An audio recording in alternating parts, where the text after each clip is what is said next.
Bro நான் ஒரு 10 to 15,000 கூட மாதத்துக்கு இன்வெஸ்ட் பண்ண ரெடியாக இருக்கேன். எனக்கு ஆனால் ஒரு 7-8 வருஷத்துலேயே நான் நல்லா சம்பாதிக்கிற மாதிரி ஒரு crore earn பண்ணுற மாதிரி எதனா ஐடியா இருக்கா?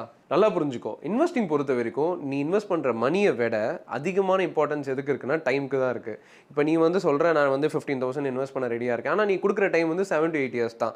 பட் ஆனால் ஒரு 15-16 வருஷம் நம்ம கொடுக்க ரெடியாக இருக்கோம் அப்படின்னா நம்மளுக்கு பொட்டன்ஷியல் ரொம்ப ஜாஸ்தியாக இருக்கும். ஸோ இப்போ எக்ஸாம்பிள் பார்க்கலாம். லோகேஷன் ஒருத்தர் இருக்காரு. அவர் என்ன பண்ணுறாருன்னா 10 இயர்ஸ்க்கு நீ சொன்ன மாதிரியே 15,000 rupees இன்வெஸ்ட் பண்ணுறாரு அண்ட் ரிட்டர்ன்ஸ் வந்து 18% வருது அப்படின்ற பட்சத்தில் கூட நம்மளுக்கு 10 இயர்ஸ் முடியும் போது எவ்வளோ கிடைக்குதுன்னா கிட்டத்தட்ட 40 lakhs கிடைக்குது. இதுவே கனகராஜன் ஒருத்தர் இருக்காரு. அவர் என்ன பண்ணுறாருன்னா 20 இயர்ஸ் இன்வெஸ்ட் பண்ண ரெடியாக இருக்காரு. ஆனால் லோகேஷ் இன்வெஸ்ட் பண்ணதில் பாதி அமௌண்ட் தான் இன்வெஸ்ட் பண்ணுறாரு. அதாவது 7,500 rupees தான் பெர் மந்த் இன்வெஸ்ட் பண்ணுறாரு. இவர் 20 இயர்ஸ் பண்ணியிருந்தாலும் 7,500 பெர் மந்த் தான் பண்ணியிருக்காருன்றதுனால டோட்டல் இன்வெஸ்ட்மெண்ட் எவ்வளோ வருது அப்படின்னா 18 lakh rupees தான் வருது. அதாவது லோகேஷ் என்ன இன்வெஸ்ட் பண்ணியிருக்காரோ அதே தான் கனகராஜும் இங்கே இன்வெஸ்ட் பண்ணியிருக்காரு. இப்போ லோகேஷ் கிட்ட இருந்தது வந்து 40 lakh rupees. ஆனால் கனகராஜ் கிட்ட 20 இயர்ஸ் முடியும் போது எவ்வளோ ரிட்டர்ன்ஸ் இருக்குன்னு தெரியுமா? என்ன ப்ரோ அதே அமௌண்ட் தான் இருக்கும். ஏன்னா நாங்கள் 2 பேரும் ஒரே அமௌண்ட் தானே இன்வெஸ்ட் பண்ணியிருக்கோம். அப்போ அதே தானே இருக்கணும். அதுதான் கிடையாது. கனகராஜ் 20 இயர்ஸ் இன்வெஸ்ட் பண்ணி முடிக்கும் போது அவர்கிட்ட இருக்க போகிறது என்னன்னா அப்ராக்சிமேட்லி 1,40 lakh rupeesக்கு மேலே. கிட்டத்தட்ட லோகேஷ்க்கு வந்திருக்கிறத விட ஒரு 2-3 மடங்கு ஜாஸ்தி. என்ன ப்ரோ அப்போ மணியை விட டைமுக்கு தான் எப்பவுமே பவர் அதிகம் போலே.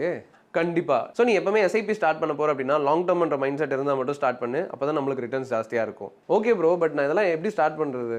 இந்த மாதிரி இன்வெஸ்டிங் கான்செப்ட்ஸ் லேர்ன் பண்ணுறதுக்கு நம்ம பேஜ் மறக்காம ஃபாலோ பண்ணிக்கோ. ஏன்னா நான் இந்த மாதிரி நிறைய எபிசோட்ஸ் போட போகிறேன். அண்ட் நீ கேட்ட கொஸ்டினுக்கான ஆன்சர் நம்மளோட வீடியோலேயே கமெண்ட் பண்ணு எஸ்ஐபின்ட்டு. நம்ம டீமே வந்து உனக்கு அக்கௌண்ட் ஓப்பனிங் லிங்க் அனுப்புவாங்க. அண்ட் உங்களுக்கும் அது தேவைப்பட்டுச்சு அப்படின்னா நீங்களும் கமெண்ட் பண்ணிடுங்க எஸ்ஐபின்ட்டு.